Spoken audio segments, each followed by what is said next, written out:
ममता छलकाने की चाह, मां बनने की आरजू, पिता कहलाने की इच्छा, घर के आंगन को नन्ही किलकारियों से भरने की तमन्ना हर इंसान के दिल में होती है।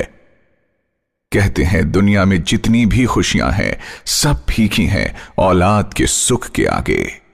औलाद का सुख क्या होता है ये उनसे ज्यादा कौन जान सकता है जो विवाह के वर्षों बाद भी इससे वंचित हैं। दरअसल उन्हें जरूरत होती है किसी अच्छे डॉक्टर की जो इनफर्टिलिटी के विषय में भी क्वालिफाइड और एक्सपीरियंस्ड हो, जिसे तजुर्बा हो इस तरह के कठिन से कठिन मामलों को सुलझाने का, क्योंकि आधुनिक मेडिकल साइंस में इनफर्टिलिटी का बहुत अच्छा इलाज है। लेटेस्ट डायग्नोस्टिक इक्विपमेंट्स और लैब टेस्ट्स आदि से समस्या की तह तक जाकर इनफर्टिलिटी का उचित इलाज करके सूनी गोद सचमुच भरी जा सकती है।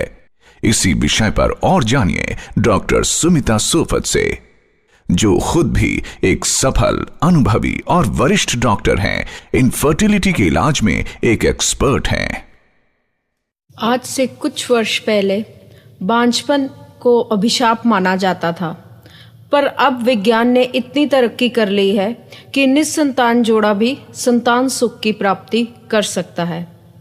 आदमियों में बांझपन की समस्या का प्रमुख कारण है शुक्राणुओं का ना होना, जिसको हम एजोस्पर्मिया कहते हैं, या शुक्राणुओं की मात्रा इतनी कम होती है जिसको हम ओलिगोस्पर्मिया कहते हैं। औरतों में बांझपन की समस्या का प्रमुख कारण है ट्यूबों की समस्या, अंडेदानी की समस्या और बच्चेदानी की समस्या। जो ट्यूबें बंद होती हैं उनका प्रमुख कारण है कि नलों की ट्यूबरक्लोसिस हो सकती है, या पेल्विक इन्फेक्शन जिसको हम नलों की इन्फेक्शन बोलते हैं, उसके कारण भी ट्यूबें बंद हो सकती हैं। अंडेदानी की समस्याओं का प्रमुख कारण है कि एक लेडी का अंडा ठीक नहीं बनता, या मैच्योर नहीं हो पाता, या जब अंडा बन जाता है तो वो फट नहीं सकता, या फिर एक लेडी की अंडेदानी में रसौलियाँ हो जाती हैं, या एक लेडी की जो है अंडेदानी वो फेल हो गई है और अंडा नहीं बना सकती। जब भी एक बांझपन कपल निसंतान जोड़ा आता है उसकी एक डिटेल्ड जांच की जाती है, हिस्ट्री ली जाती है, उसके बाद आदमी और औरत दोनों के इकट्ठे टेस्ट किए जाते हैं, जो कि आदमियों में पुरुषों में सबसे इम्पॉर्टेंट टेस्ट है। सबसे ज़रूरी टेस्ट ये है कि उसका सीमन एनालिसिस किया जाता है, यानी कि वीरज की जांच की जाती है। उसके बाद हम देखते हैं कि कई बार कपल हस्बैंड वाइफ दोनों नॉर्मल होते हैं, उनके सारी रिपोर्ट्स भी नॉर्मल होती हैं, फिर भी उनके बच्चा नहीं हो रहा, तो ऐसे केसेस में हम एंटीस्पर्म एंटीबॉडी टेस्ट भी करते हैं। आज के युग में ऐसे आदमी भी, ऐसे पुरुष भी अपनी ही संतान सुख की प्राप्ति कर सकते हैं। इसके लिए हमारे पास विधि है जिसको हम इक्सी विधि बोलते हैं। इमसी विधि होती है जिससे कि एक आदमी का एक शुक्राणु भी लेके एक अंडे के साथ मिला के भ्रूण बना के 48 से 72 घंटे में औरत के अंदर रखा जाता है। इस विधि को हम इक्सी विधि कहते हैं, और ये काफ़ी हद तक उन मरीजों के लिए है जिनके शुक्राणु नहीं होते।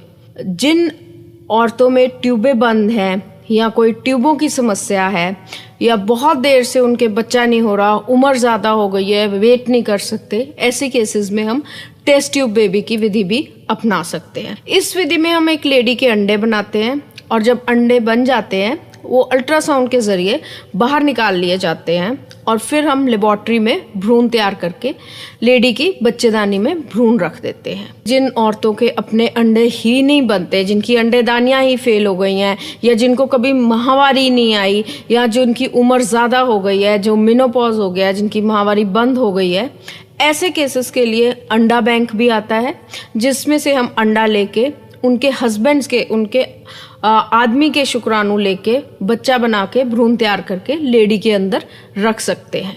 अगर एक लेडी की ट्यूबें बंद है तो हम ट्यूबें खोल भी सकते हैं। इस विधि को हम कहते हैं हिस्टेरोस्कोपिक ट्यूबल कैनुलेशन, यानी कि हम पेशेंट के पेट पे कोई चीरा नहीं लगता, नीचे से ही दूरबीन लगा डाल देते हैं, और ये डे केयर प्रोसीजर है, और पेशेंट को हम नेक्स्ट डे डिस्चार्ज कर सकते हैं या शाम को भी घर भेज सकते हैं। इस विधि से जो कॉर्नुअल एंड की ट्यूबल ब्लॉक है वो खुल सकती है। अब विज्ञान ने और तरक्की कर ली है, टेस्ट ट्यूब बेबी और इक्सी के ऊपर भी और विधि आ गई है जिसको हम इमसी विधि कहते हैं, जिसमें हम एक शुक्राणु जो बिल्कुल नॉर्मल है वो सिलेक्ट करते हैं, बहुत बड़ा माइक्रोस्कोप होता है जिससे हमें पता लग जाता है कि ये शुक्राणु जो है बच्चा पैदा करने के काबिल है। हम उसी शुक्राणु का मिलन अंडे के साथ कराते हैं और भ्रूण तैयार करके फिर लेडी के अंदर रखते हैं। टेस्ट ट्यूब बेबी में भी आगे हम ब्लास्टोसिस्ट कल्चर कर सकते हैं। लेज़र हैचिंग आ गई है, जो हम ये टेक्निक्स जब यूज़ करते हैं तो टेस्ट ट्यूब बेबी का जो सफलता दर है वो बढ़ जाता है। और आजकल इतने अति आधुनिक इंस्ट्रूमेंट्स आ गए हैं जिनसे कि आईवीएफ और इक्सी का सक्सेस रेट बढ़ाया जा सकता है।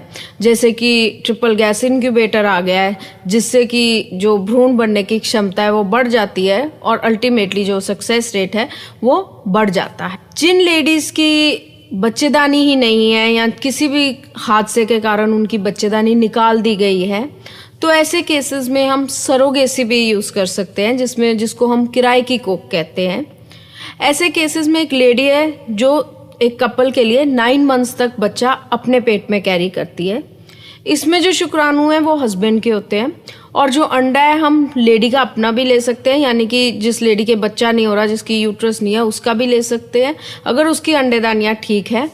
नहीं तो हम अंडा बैंक से लेके बच्चा तैयार करके लेडी के अंदर रख सकते हैं। जिन केसेस में आदमियों के शुक्राणु अंदर ही नहीं बन रहे, जिनके अंडकोश ही फेल हो गए, इन केसेस में सीमन बैंक से यानी कि वीरज बैंक से लिया जाता है।